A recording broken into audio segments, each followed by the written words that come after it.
เลย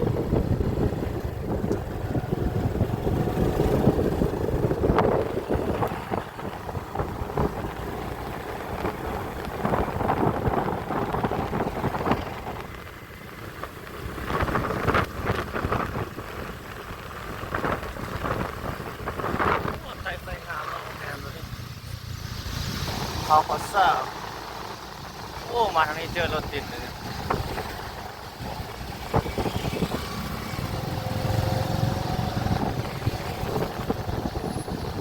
โอ้โหโอ้โหรถหลายเลย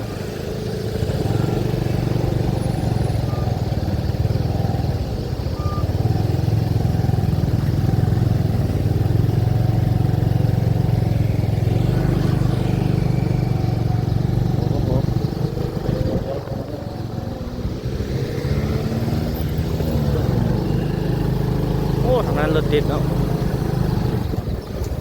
มาสิมาต่อไม้อยู่นี่ตึก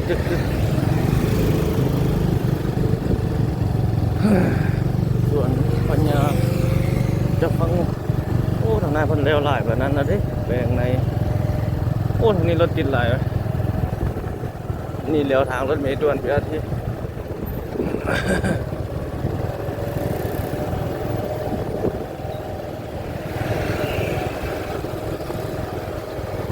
เพิ่นใส่ถุงนะเตรียมฉลองถุงวันศาสตร์ลาวแล้วก็ถุงผักประชาชนปฏิวัติลาวนี่เขตสร้างสามหัว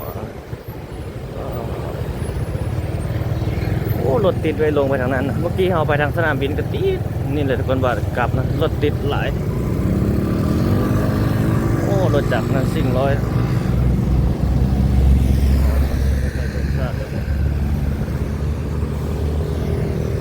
เรื่อง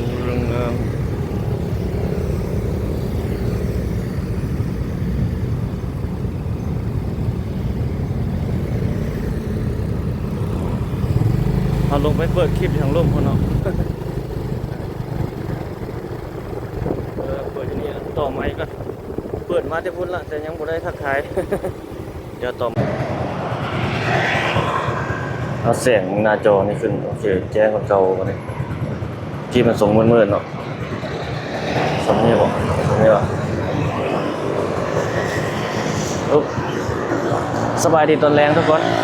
คลิปนี้เรามาเปิดอย่างเป็นทางการอยู่ที่เขตส่วนพญาฟ้างุ่มเนาะเขตส่วนเจ้าฟ้างุ่มทุกคนเบื้องรถไปพุ่นลงไปทางสีไข่เก้าเลี้ยวพุ่นแหละวันนี้เราสิมาล่อเบื้องบรรยากาศอยู่เขตเมืองจันทบุรีทุกคนนี่เราตอนนี้เราอยู่ส่วนตอนนี้ยังขึ้นกับเมืองสิโคตะบองอยู่เนาะเราจะมาเบื้องนะนี่บนรถเมล์เบียที่จะเข้ามันมีสีฟ้าแบบนั้นเพิ่นเอาใจเนาะเราจะล่อลงไปนี่ทุกคนเข้าไปเบื้องเขตสีหอมแบบนั้นทางหน้าเขานี่เขตสีหอมให้เพิ่นจะเอาใส่ไฟลงดินเนาะเพิ่นวางท่อวางอย่างแล้วหมดแล้วแหละแต่ว่ารอถ้ามันยังมีสายสื่อสารบ่มันอย่างประมาณนี้เลยเพิ่นออกข่าวเนาะยังค้าสายสื่อสารนะถ้าสายสื่อสารออกหมดแล้วก็น่าจะโอเคเนาะเพิ่นวางท่อวางอย่างไว้หมดแล้วท่อแล้วมันเพิ่นจะวางไว้ทางเบื้องเบื้องขวาเบื้องขวาของทางเนาะเพิ่นวางท่อเกี่ยวว่าใส่ไฟลงดินไว้หมดแล้วบัตรเดินสายเพิ่นก็มีเครื่องแบบดึงไปนะโอ้ทางนั้นรถแขกรถการนำที่รถตำรวจเปิดทางไว้ลงนี่ได้บ่นี่เจอ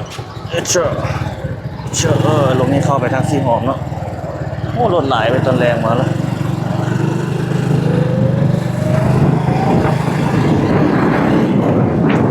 นี่สถานีเบียร์ที่เนี่ย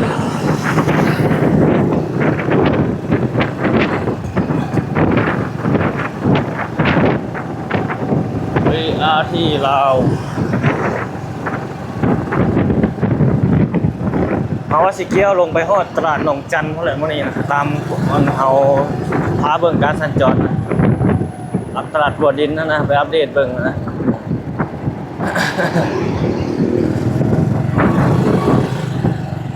ไฟแดงตายที่เห็นนี่มันพุ่ง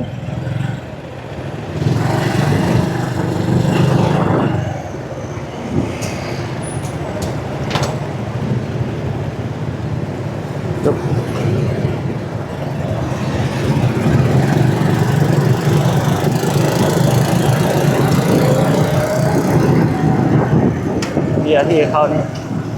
เฉพาะรถ BRT เนี่ยเลนนี้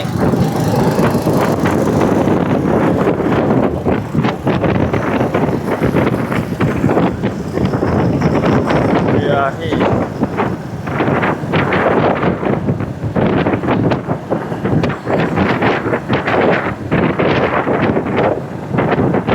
เราจะเลี้ยวซ้ายก่อนทุกคนเขาเขียนใส่เป็นสะโพกแบบนี้เลยนี่บอกBRT ลาวแต่มันบ่ได้รถมันหลายเนาะก็ต้องได้ฟันเดียวไป เวลารถอันนั้นบ่เล่นกับรถอันนี้เล่นรถทั่วไปเล่นอ้อยโยบ่มีไฟแดงอันนี้รถเขาจะออกมาเขาจะออกแบบนั้นแล้วเกี่ยวมาทางนี้โซดออกมาทางนี้พาลอกเขตเมืองจันทบุรีนี่ตอนแรงเป็นจังไดฮะนะ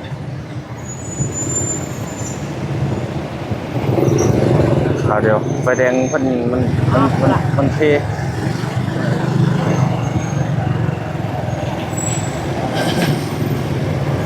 จะน้อยจะลงไปทางนั้นสิเกี่ยวไปเบิ่งบนตลาดนี่ก็สิเกี่ยวไปทางถนนตรงนั้นนี่เขานี่ได้นี่ไปแล้ว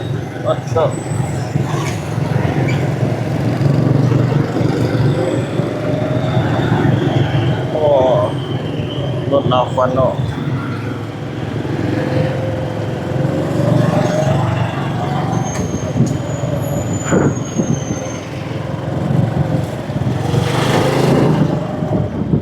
อาจจะเข้านี่เนาะโอ้ทางนั้นงามไปโอเคมตัวนี้เปิดใหม่เปิดโดนละที่เนาะแล้วเข้านี่ทุกคนนี่เสาอันนี้หลายคนว่านั่นนี่เสากันนี่เพิ่นใส่ดีเด้อเฮาว่าเป็นระเบียบเนาะบางคนก็ว่าหลายอย่างแต่สำหรับเฮามันดีเพิ่นใส่แบบนี้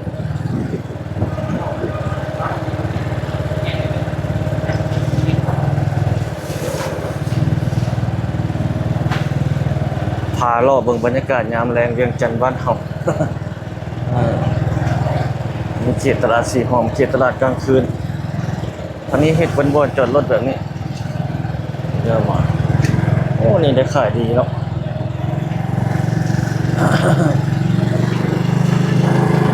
นี่ตอนนี้คนบ่หลายปานใดถ้าอีกจังน้อยคนหลายนะอีกจังน้อยนี่คนหลายเลยแหละแลนด์มาร์คของเมืองเวียงจันทน์อันนี้เขตสีหอมเขตนี้ตลาดกลางคืนสีหอมนี่อยู่นี่บนจุดเด็ดนะ เมนูอาหารอยู่ในนี่เต็มผู้ใดมักซิมอาหารต่างๆมันมาตัวนี้แหละมีหลายห้านหลายอย่างหลายห้านเด็ดอาหารจานเด็ดเมนูเด็ดโอ้ตัวนี้ยังบ่แล้วเนาะคนเวียดเมื่อกี้เขาจะเอารถถีบล่อขายอาหารนี่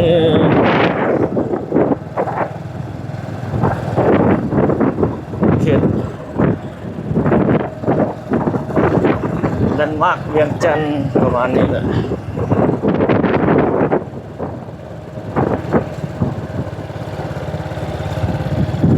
โอ้สนามกีฬาเจ้าหน้าวงศ์หัวหน้าก่อนจะมาอัปเดตเบิ่งคนเฮ็ดแล้วหลายแล้วบ่ได้มาอัปเดตโดนแล้วโอ้จากนี้เราไปนะนี่มีเขตตั้งอยู่นี่เลยทุกคนเพื่อนกำลังเฮ็ดกันอยู่ในทางล่องเนาะบ่ได้เนาะไปทางนี้เอาซะ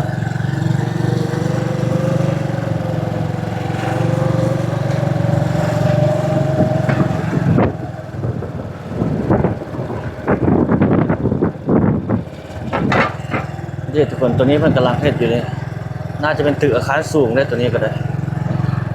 ตั้งเขนตั้งอย่างนี้เห็นบ่นี่โอ้ประกอบเหล็กเนาะประกอบเหล็กใส่แล้วจึงนะแต่เขาจะไปซื้อทุกคนสอดใส่ถนนฟ้าจะฟังงุ่ม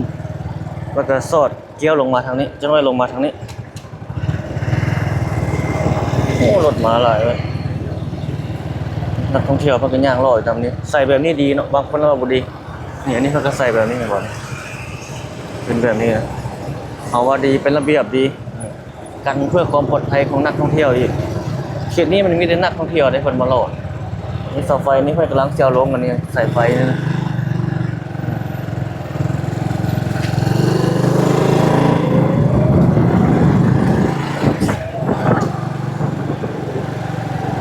จ้าถ่ายทำเลย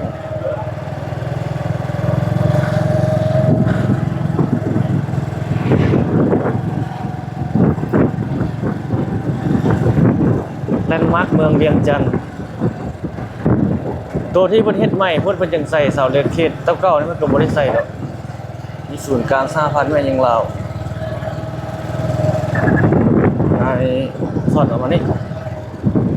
เข้าสู่ถนนพญาฟังงมเกี่ยวไปเขตห้านอาหารสามแยกปราสาทท่านแล้วจะเกี่ยวกลับมาพาโลดแลนด์มาร์คเมืองเวียงจันทร์งามแรงแบบนี้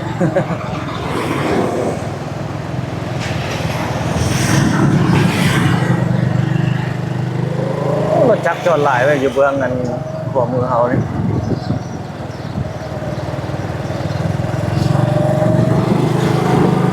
นักท่องเที่ยวหลายเขตนี้นะเขตเมืองจันทบุรีเขตของเขตบ้านวันจันทร์นี่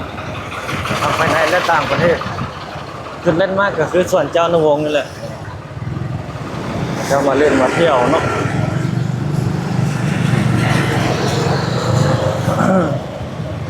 อันนี้เขาสัญจรอยู่นี่เป็นถนนพญาฟ้างุ่มนะถนนฟ้างุ่ม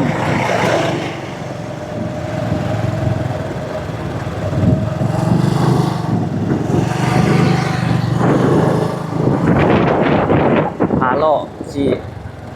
เบิ่งการสัญจรอยู่บ้านเฮาในยามแรงๆเนาะบางคนบางท่านก็อยู่ต่างประเทศว่าหรือว่าแข่งอื่นว่าไม่อย่างต่างๆก็ว่ากันไปบรรยากาศยามแรงบ้านเฮาโรงแรมทางนี้ก็เลี้ยวหลายละอยู่ข้างเมืองหัวเมืองเฮานี่2 หลังติดเดียว2-3 หลังคนนี้สำเร็จหลายละโรงแรมอยู่เขตนี้ง่ายเลยอยู่ใกล้กับอมรีนี่จุดท่องเที่ยวจุดแลนด์มาร์คของเมืองเวียงจันทร์ตัวนี้ได้โอ้ตัวนี้โอ้ยตัวนี้เป็นทางล่องได้บัดนี้อย่าบอกนี่ลูกศรมันกำลังเทศใหม่ได้นี่กำลังจะเปลี่ยนทิศทางทุกคนนะกำลังจะเปลี่ยนทิศทางคนแต้มลูกศรเมื่อกี้แสดงว่าสามารถขึ้นล่องไปหั่นได้เอาจะไปซื้อ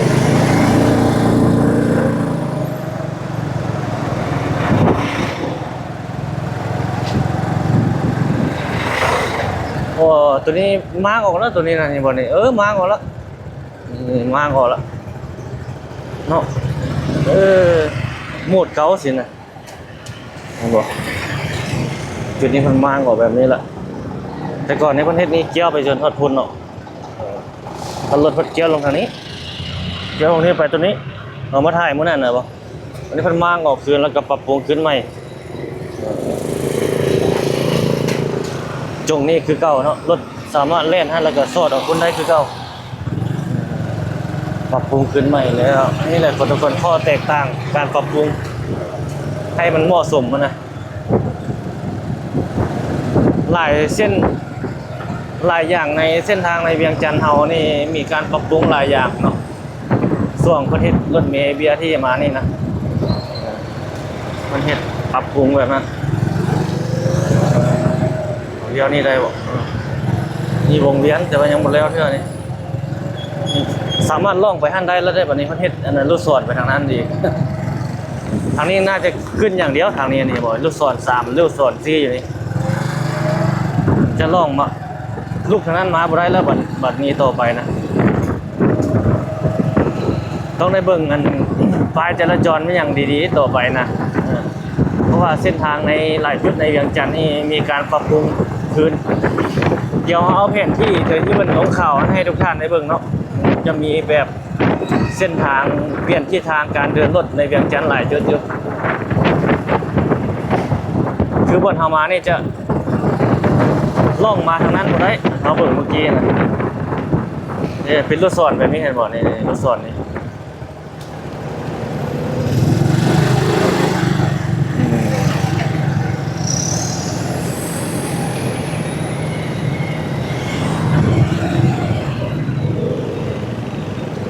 ต้องได้ศึกษาเส้นทางไว้เลยดีๆเลย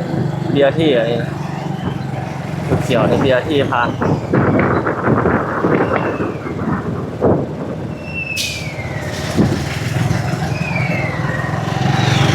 ต้องได้เบิ่งป้ายการสัญจรเนาะเบิ่งทางม้าลายทุกคนในต่อไปนะถ้าผู้ใดโบนเข้าใจนะ หรือว่าเพิ่นมีลงข่าวลงอย่างอยู่เดี๋ยวเราขึ้นให้เบิ่งอีกอันแผนที่เส้นทางในขอบเขต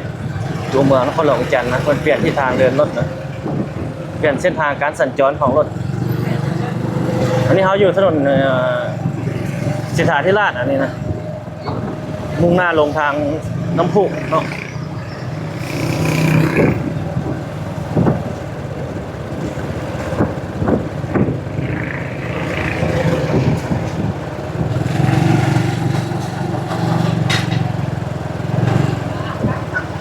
นับถือกฎระเบียบจราจรทุกคนเลยคือเบียร์ที่อยู่เขตในเมืองถนนใกล้สนพรหมวิหารเป็นต้นเนาะมีบางคันก็ละเมิดเข้าไปต่อไปนี่ถ้ารถเพิ่นเปิดเป็นทางการเราจะละเมิดเข้าเพิ่นจะปรับใหม่แบบนั้นถ้าผู้ใดเข้าไปทางของเพิ่นเท่านั้นโอ้ติดรถติดหมด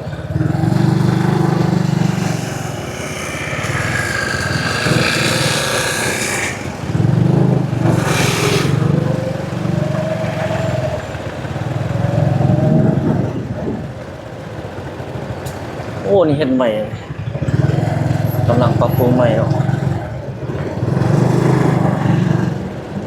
เอาเบรกใต้ตาเอาดิเบรกใต้ตารถใต้ละนี่เขียวๆนี่เบียร์ที่ผ่านมาเนี่ยจอดอยู่แบบนี้บ่ได้รถนะแต่ไปต่อไปนะนี่ก็จอดแล้ววันนี้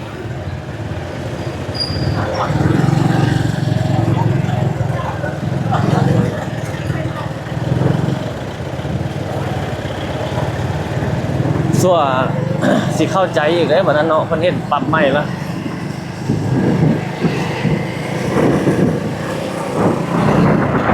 เข้าใจแล้วทางรถแล้วนะ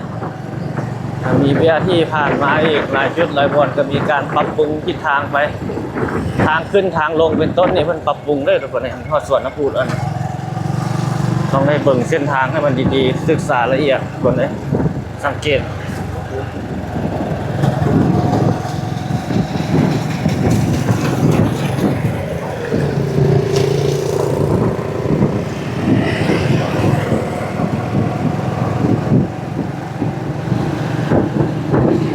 สังเกต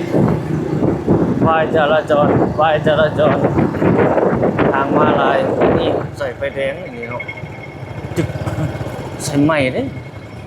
ผมมาไว้บ่เห็นเลยบ่แต่ก่อนบ่ได้มีเนี่ยบ่นี่เพิ่นใส่ใหม่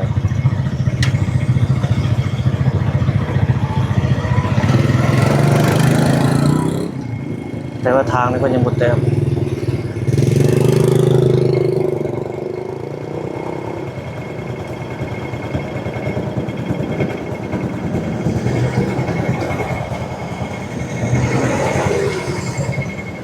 เขามาเมื่อกี้ก็ยังจอดกายเนาะเขาบ่เห็นเลยเนาะวัวเป็นใส่ใหม่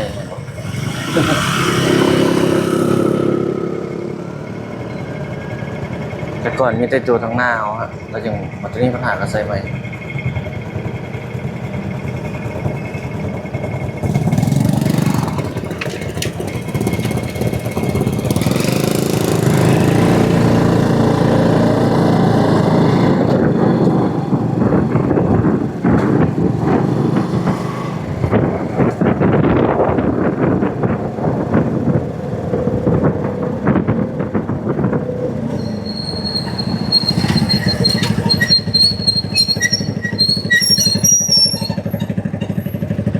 ใหม่หลายจุดหลายบอนเนาะ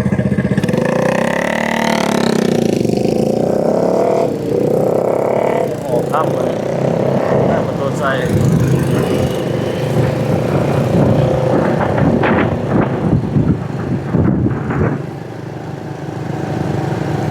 นี่เขตหอมแก้ว นี่ก็ใส่หน้าเสาเนี่ย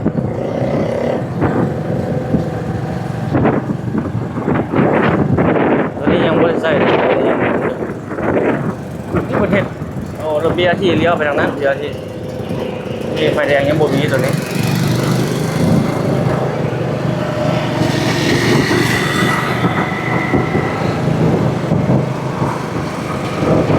พอจะเกี้ยวนี่เข้าไปทางนั้นละเข้าไปทางหลังตลาดเศร้าเขตตลาดหนองจันทน์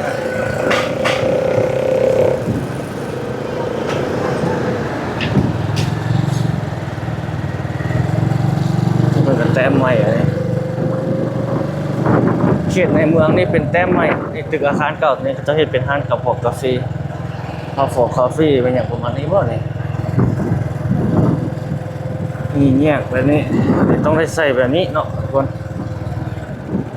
ต้องได้เบิ่งในเมื่อกี้ขนาดเราตั้งใจแล้วเบิ่งบ่ทันบ่มีไฟแดงยังจอดกายบ่อนบ่บ่อนนั้นเมื่อกี้นะ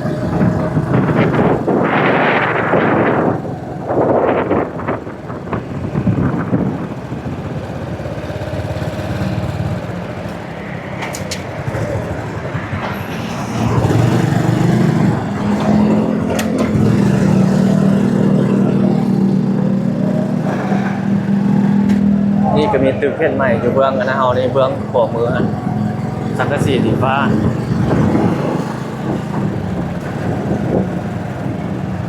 โอ้ตัวนี้เปลี่ยนคือเดียวบ่ตัวนี้นะคือเห็นมันเป็นลูกศรสีขาวนี่ก็ใส่ไฟแดงใหม่มีเสียงพร้อมเนาะแต่ก่อนบ่มีเสียงเลยนี่มันเป็นเซ็นเซอร์อยู่นี่บ่นี่เขามาจอดอยู่บนมันเป็นอะไรวะเข้าไปทางในมันก็ได้ล่องลงไปอย่างเดียวตรงนั้น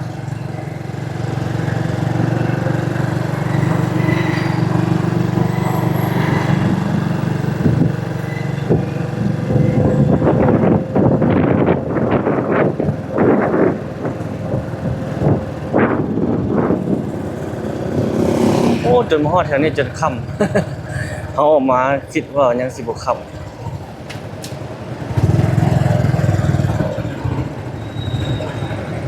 นี่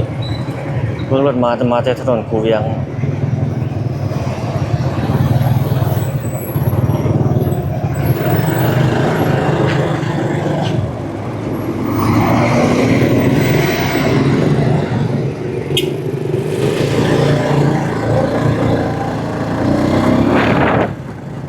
โอ้ยที่เพิ่นจอดอยู่นี่ทุกคน 3,000 คน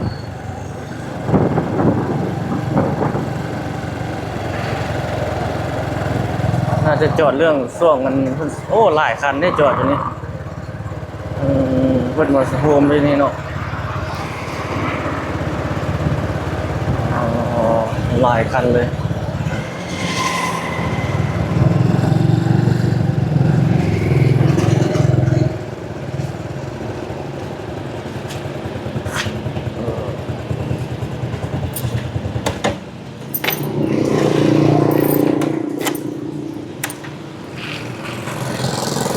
มาจอดแป๊บนี้ไปเบิ่งโอ้รถเรือที่มันมาจอดอยู่นี่หลายเว้ย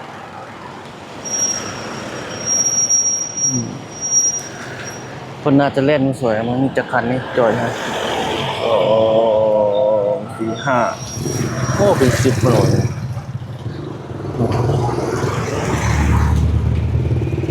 เอามาเบิ่งเบียร์ที่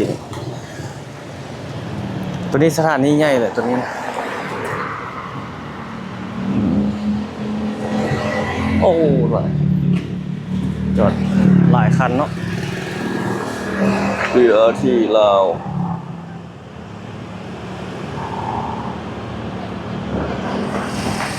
นี่ไฟแดงเบียร์ที่ลายจุดลายบอลมันก็ใส่ไฟแดงไฟอย่างไปโอ้นี่เขาจะเอามาจอดอยู่นี่ BRT ลาวนี่น่าจะจอดรอที่นี่มื้ออื่นถึงออกว่าข้างในเป็นแบบนี้เนาะยังไม่ได้ขึ้นจักเลยเพราะมืดเนาะ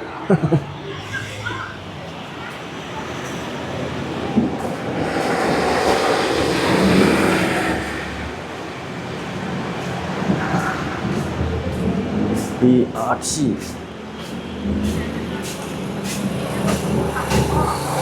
สถานีใหญ่แล้วอยู่นี่รถเมล์สายด่วน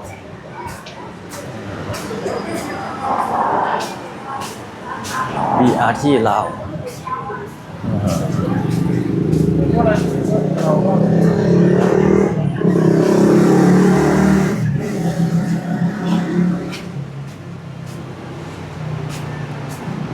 บุมี โซเฟอร์จอดไว้นี่มื้ออื่นบ่ได้เป็นจะจอดนี่เนาะไปเลาะทางนั้นต่อมาจอดรถไปพุ่นเลย ย่างไปรถเสียเวียนเลยบ่ได้ล็อกขอได้จอดฝากไว้เทียงทาง อันนี้รถแล่นเข้ามาเทียบเนาะแล้วคนก็รถมาจอดนี่แล้วก็ย่างขึ้นเลยนี่ไงนี่จะบอกเป็นแบบนี้ทุกคนเป็นแบบเขียวๆนี่รถเข้ามาเทียบสถานีแล่นพืดมานี่จอดจึ๊บคนผู้โดยสารก็ย่างขึ้นมีจุดขายปีอันนี้นี่เพิ่นยังบ่ขายปีเท่านี่มีกล้องวงจรมีจอ LED แสดงเวลารถเมล์ไปมานี่เนาะมีป้ายโฆษณาอันนี้นำแบบนี้ BRT เป็นมิตรต่อสิ่งแวดล้อมสบายดีเห็นแบบนี้ผมบอกนี่มีภาษานี่แบบนี้เปิดมาจอดอยู่นี่หลายเลย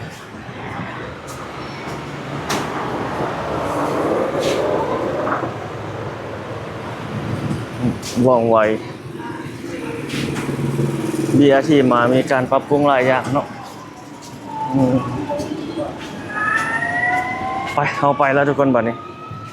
เข้าไปตลาดอันขวดินหนองจันนี่แต่ว่ามันค่ำแล้วเว้ย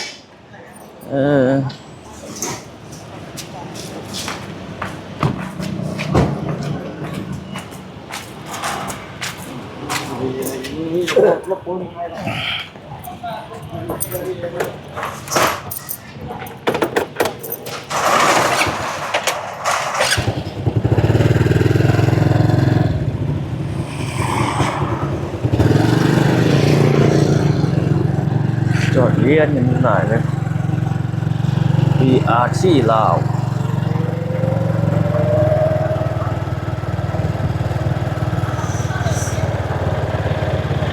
คนเอามาจอดไว้นี่เนาะซ้ำเดียวหมดเลยเนาะ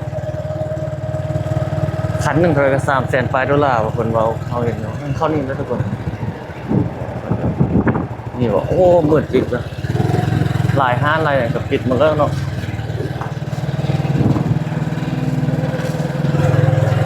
หลายห้านโอ้มาฮอดค่ำทุกคนเลยค่ำไว้อีหลีเขาออกมาประมาณ5 โมงปลายมาฮอดพี่ค่ำเป็นตรงนี้แล้ว ค่ำไว้อีหลีโอ้เพิ่นเริ่มทาสีทาอย่างแล้วดิโอ้เพิ่นมางอันนี้ออกแล้วเนาะตอนนั้นเพิ่นยังบ่ให้เข้าไปถ่ายเลยอย่างนี้เพิ่นมางออกแบบนี้ก็น่าจะถ่ายได้แล้วดิโอ้มาเบิ่งจนสวยเนาะมื้อหน้ามาเบิ่งจนสวยมื้อนี้จะเบิ่งกลางคืนก่อนมื้อหน้าเพิ่นย่างเข้ามาเลาะบ่ถ่ายเพิ่นน่าจะบ่ห่วงแล้วเพิ่นมางออกแบบนี้ล่ะเสาโซแบบนี้เนาะ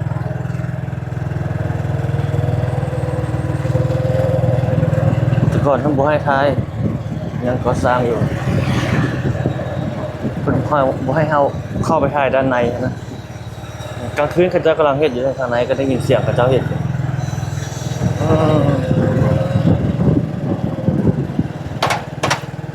จนมาฮอดเขตนี้บัดนี้ เรียวไทม์โอ้วุบ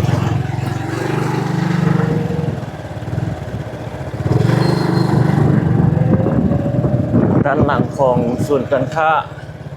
เวียงจันทร์เซ็นเตอร์ศูนย์การค้าภาคสันเขตนี้เจ้าหามรถจักรจอด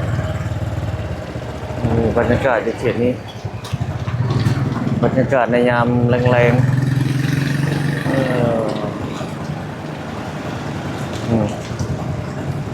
นี่แหละทุกคน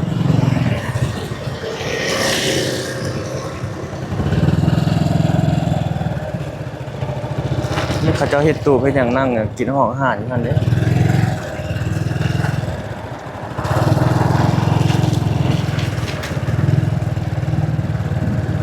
โอ้จักนาทีแล้วทุกคน เดี๋ยวออกไปข้างนอกแล้วปิดคลิปอยู่ข้างนอกเนาะแล้วจึงเปิดคลิปใหม่ซะผม อย่างจันทร์มื้อนี้โอ้โหสาวโอ้ขวานี่เขาเจ้ากระต่ายไฟแล้วนะ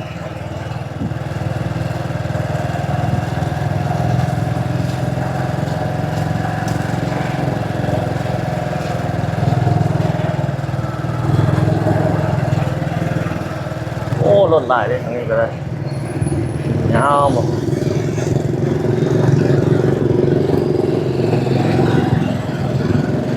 งามไรงามไรมีงานบูธอาหารเอ๊ะ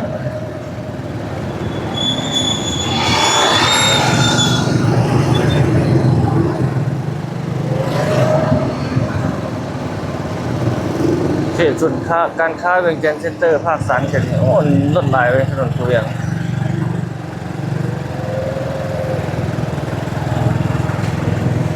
โอ้อันนี้ประเทศเลวหลายแล้วเนาะเป็นตึกแก้วเป็นอย่างเป็นประมาณนี้นี่เขามาอยู่นี่เป็นด้านหน้าศูนย์การค้าเวียงจันทร์เซ็นเตอร์ศูนย์การค้าภาคสันฟ้าอยู่บนนั้นจะเป็นภาคสันเนาะนี่จะเป็นเวียงจันทร์เซ็นเตอร์อันนี้นะข้างหลังเขาคนใต้ไฟงามเลยข้างหลังบอกจุดนี้แหละจุดแลนด์มาร์คของเมืองเวียงจันทร์นะทุกคนเอามาเบิ่งมาส โอ้เขาหล่อมาทุกคนเลยยาวสมควรมาตั้งแต่เขตเมืองศรีโคตรตะบองเนาะตัวนี้น่าจะขึ้นกับเมืองศรีจัตนานแล้วเนาะเขตนี้เนาะมื้อนี้ก็เจ้าขายเลขมื้อนี้เป็นวันพุธอย่างรถแบกเขาออกทางนั้นต่อเนาะไปรถมีรถทัวร์มาเราจะไปเกี่ยวทางท่านสามแยกวงเวียนนั้น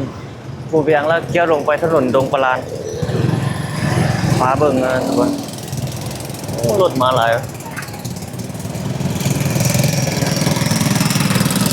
กันแรงมาแล้วรถหลายอยู่บ้านเขานับมือนับหลาย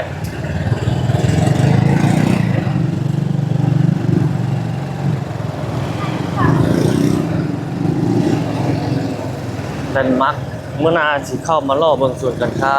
ภาคสันเวียงจันทร์เซ็นเตอร์ในตอนกลางคืนมันจะเป็นจังไดแล้วขายเครื่องอยู่ตามมันนี่รอซาหลอกซาเล้งโครงการอยู่ทางเบื้องขวามือเขานี่ก็แล้วหลายแล้วน้ำมืดละมืดอย่างละ นี่บรรยากาศสดๆอยู่ถนนภูเวียง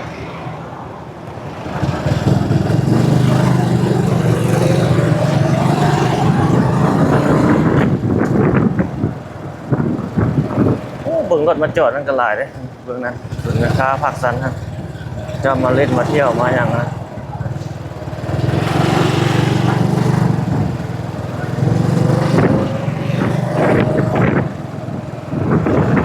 เวียงจันทร์ในยามแรง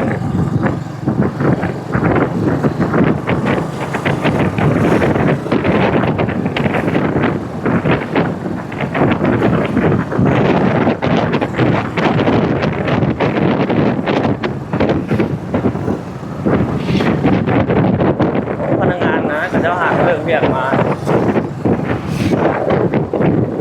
ย่างครับเจ้าหักเลิกเรียกมานี่เลิกจากตึกตัวนี้เลยตึกที่ประเทศตัวนี้โอ้ไตไฟแล้วเนาะงามเนาะ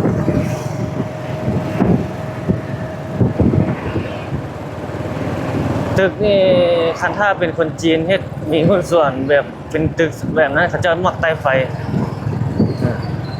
จุดเด่นนั้นมากเขาเจ้านี่ก็ลาวจีนเนาะคนเดียวถือหุ้นเดียวลาวเขาได้คนจีนได้ปะปนเดียวเป็นไตไฟงามแบบนี้แหละตอนกลางคืนมาโอ้หล่นหลายเว้ยเขาจะเกี่ยวไปทางนั้นพวกจะเกี่ยวได้หมดนี่หล่นหลายนะ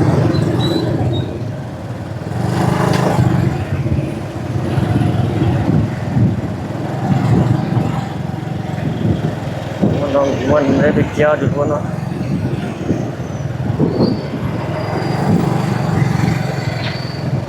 โอ้โหเต็มวงเวียนเลย รถมันหลายเนาะโอ้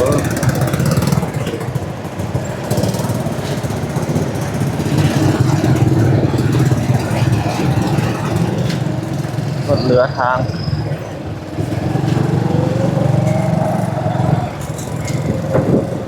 นี่ก็เฮ็ดใหม่นี่ก็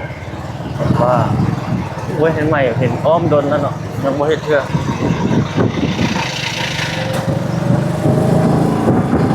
เอาเข้าสู่ถนนแล้วนะดงประหลาดแล้วนี่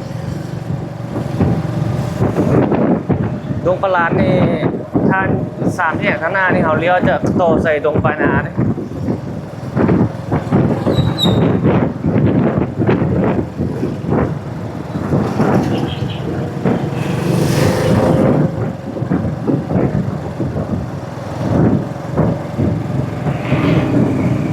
เลี้ยววงเวียนข้างหน้า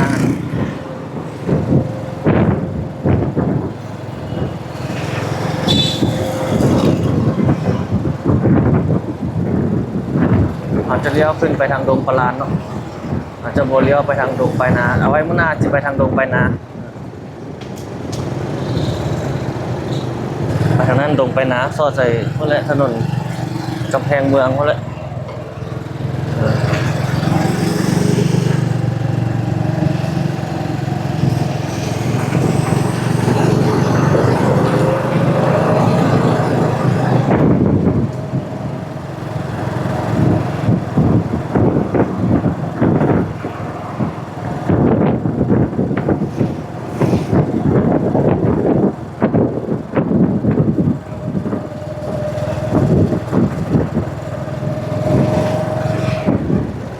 นี่ถนนดงปลาณอันนี้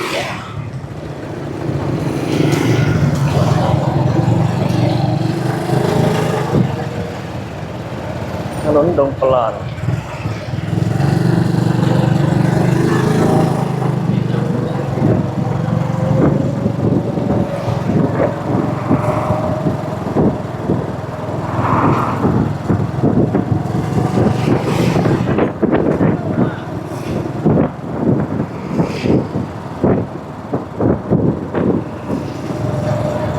บรรยากาศการสัญจรสดๆแถวนี้บูมีปั๊มน้ำมันที่น้ำมันเฮาแดงตึ้งขึ้นเลยใส่ตั้งแต่มื้อนั้น20,000มื้อเฮาไล่สด ว่าสิใส่30โอ้เบิ่งเงินมีได้20,000นะรถเปลี่ยนใจ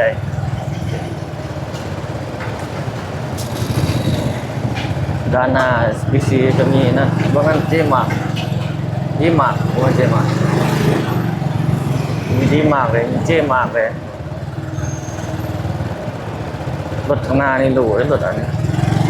มาจากทางยุโรป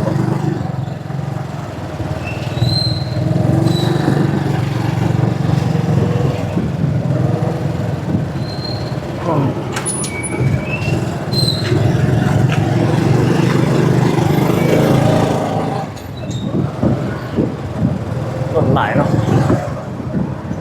ถนนเศรษฐกิจเลยตรงปลาณนี่นะสองข้างนี่เต็มเลยทางคารบริษัท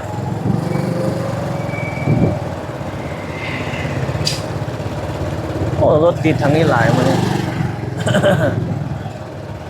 วันนี้รถสถานทูตญี่ปุ่นเลย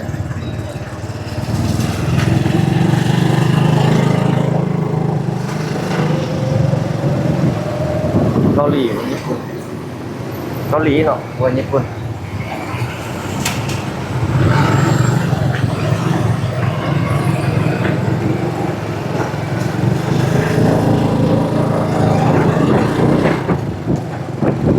บรรยากาศการสัญจรสดๆยามแรง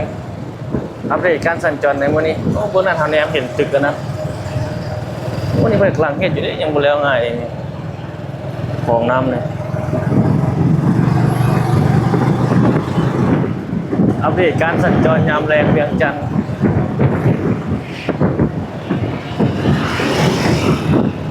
วันนี้เป็นแรงวันที่12 เดือน 11 เนาะ 2025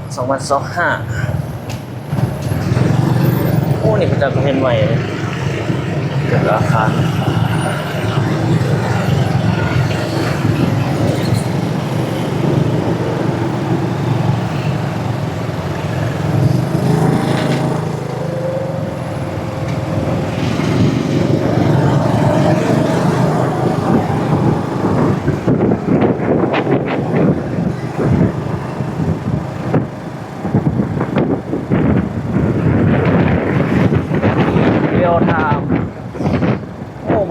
าวเลยโอ้เขาจะไปซื้อข้าวกินอยู่ไหนเนาะวันนี้นี่ซื้ออยู่บ้านอันสีดำนั่นคนบอกมันจะเลี้ยวอันเลี้ยวซ้าย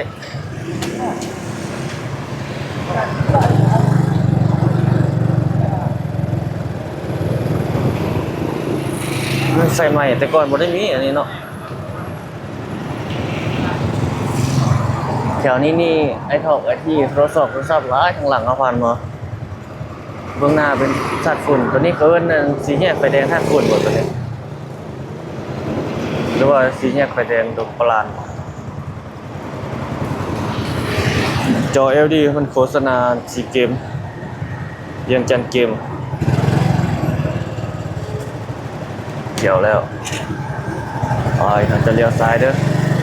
เข้าไปทางเจียวทางตลาดเซาเข้าสู่ถนนนันซางแล้วไปซื้อของกินแล้วก็สิกลับห้องแล้วทุกคนเลยโอ้ไวเว้ยแป๊บเดียวทั้งสิบวันไฟแดงนะ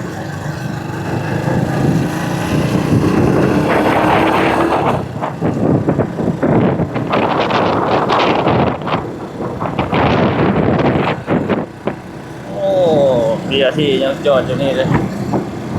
มันจอดไว้นี่แหละนี่เป็นบอนจอดมันเลยนี่เบียร์ที่เครื่องอยู่นี่เลยเรื่องอ่ำตามเบียร์ที่เรา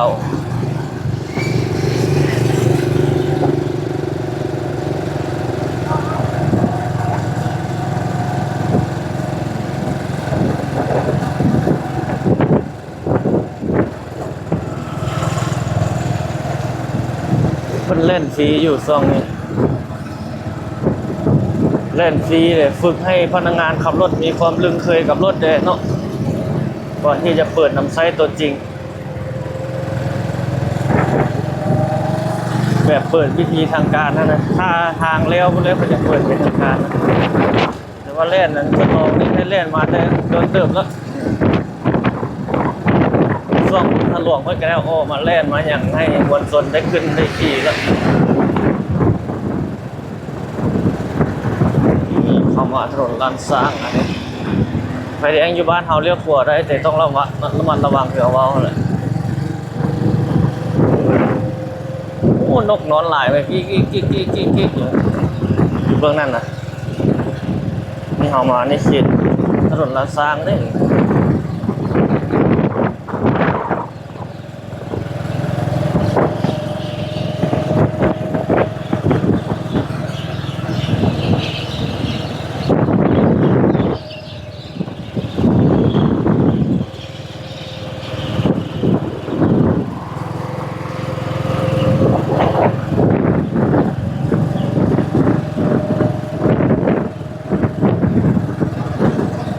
ไปทางมอเตอร์ไซค์เกี้ยวลงไปทางนั้นก่อนสอดซื้อเนี่ยกินแล้วก็สิได้กลับห้องกลับหอแล้ว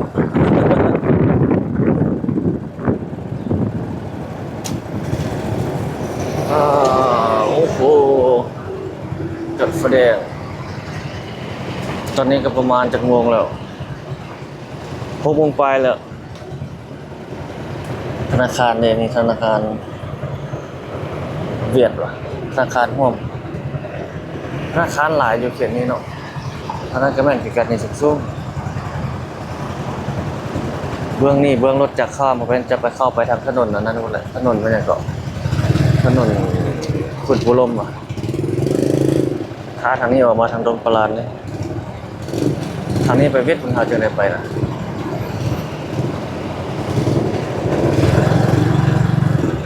นี่สดๆทั้งหมดในบรรยากาศ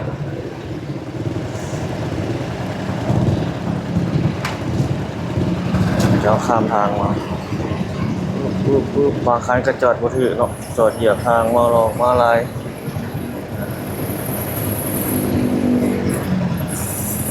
ยังบ่ปานได้กฎระเบียบอยู่บ้านเฮาถ้าเพิ่นนั้นก็ใหม่เพิ่นนั้นไปแหละ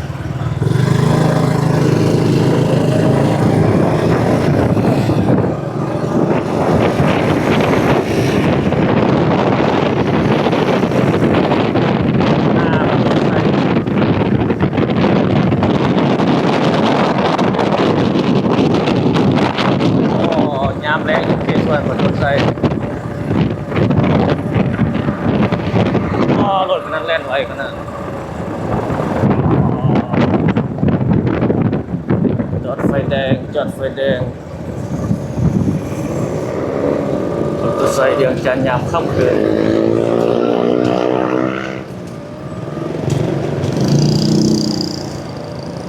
มันใส่ถุง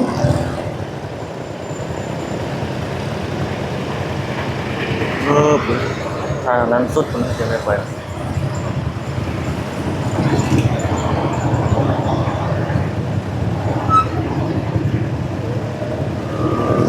เดี๋ยวจัดเยอะโอ้จริงเลยไปปวดขนาดโอ้โหมันเมาคนมานั่งหลายวันนี้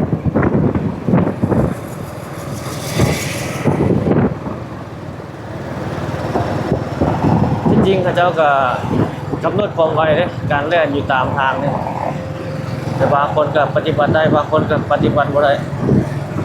จุดใดควรเล่นสำใดจุดใดควรเล่นสำใดนะ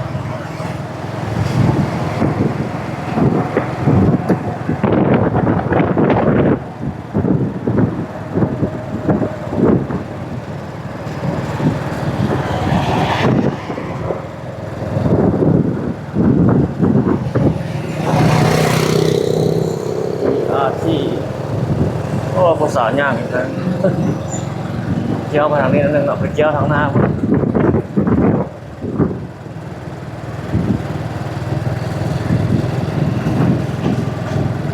นี่เพิ่นเกิดโอ้นี่เพิ่นลาดยางใหม่เด้ปูยางใหม่แขกทัวร์ลงมากินข้าวโอ้นี่เพิ่นลาดยางใหม่ทุกคนถนนพระสามสิงหา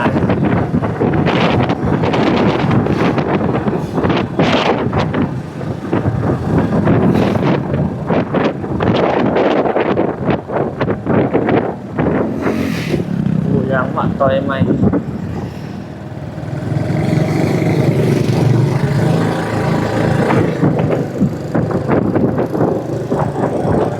ไปซื้อฮอดท่านหลวงเขาเล่นเขาจะบุกไปฮอดพุ่นดิน่าจะเลี้ยวอยู่แถวทางหน้าเลยรถไหล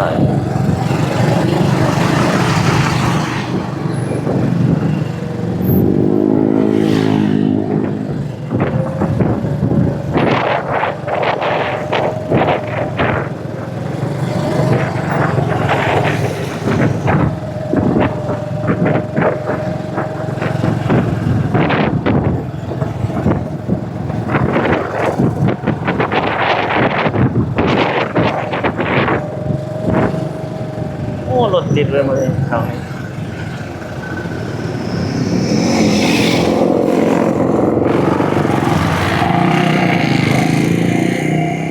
อ๋อเสียงรถนะ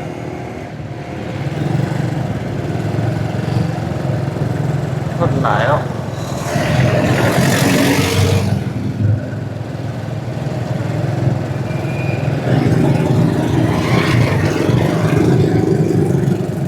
มาทางนี้ซะ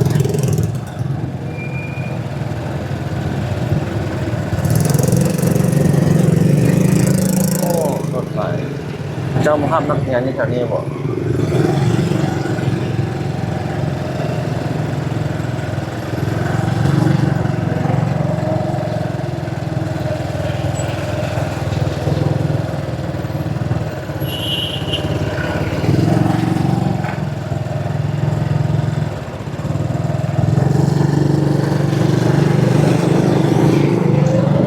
มันลาดยางไหม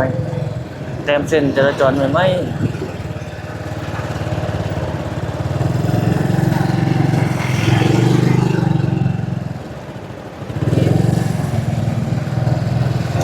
เลี้ยวทางหน้าเลยอ๋อรถไหลไป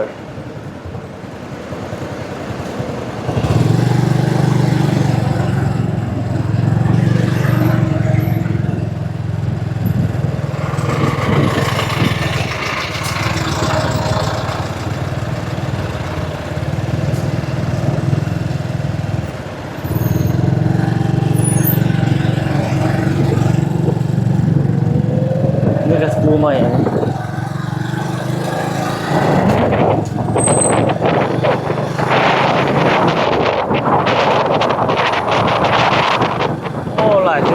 โก้ใหม่เนาะ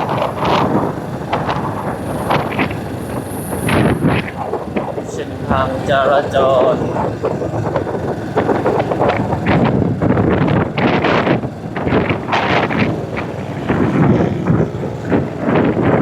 โอ้พอพอดีไฟ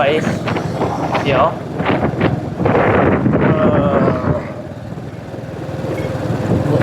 มื้อหน้าเอาสิอัปเดตถนนใกล้ส่วนพรหมวิหารนี่อีกมื้อหน้า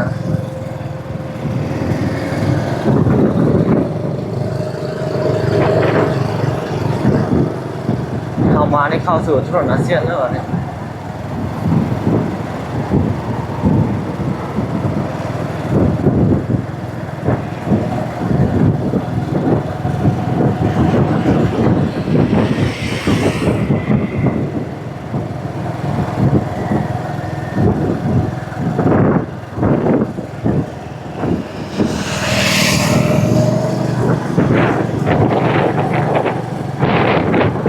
โอ้แรงมื้อนี้เฮาก็ได้บรรยากาศไกลสมควรเนาะ จนฮอดที่ทุกคนว่าไกลสมควร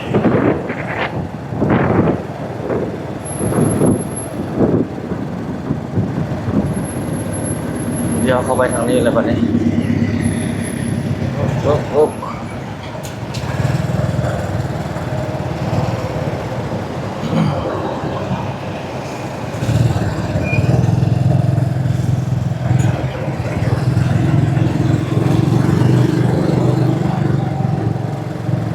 อ้สอนอยากกินเอาสำหรับคลิปนี้ประมาณนี้ก่อนซะทุกคนเนาะขอบใจทุกท่านที่เข้ามาชมทุกคนถือว่ายาวสมควรละเนาะเอาไว้พบกันใหม่ในแรงมืออื่นเนาะสำหรับคลิปนี้ขอกล่าวคำว่าสบายดี